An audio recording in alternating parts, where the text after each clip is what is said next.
কি দারুণ না? সত্যিই ভারী সুন্দর। ইন্ডিয়াতে আমাদের ঘরের সামনেই খোলা একটা ছোট ছাদ আছে, আর সেই ছাদের গা ঘেঁষেই ছিল এই বিচে কলা গাছটা। রোজ সকালে দরজা খুললেই এক অপূর্ব দৃশ্য চোখে পড়তো। এই এখন যেটা দেখছেন, অপূর্ব কিনা বলুন?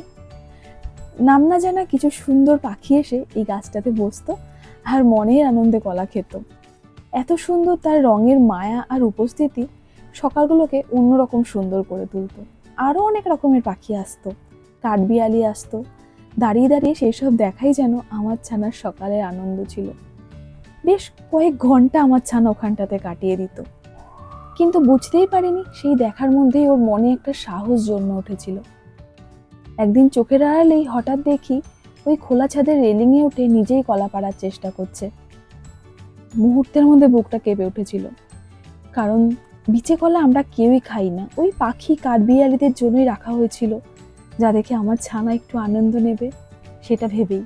কিন্তু আমার ছানার এমন দুষ্টুমি দেখে আর কোনো কিছুর ঝুঁকি নিতে চাইলাম না।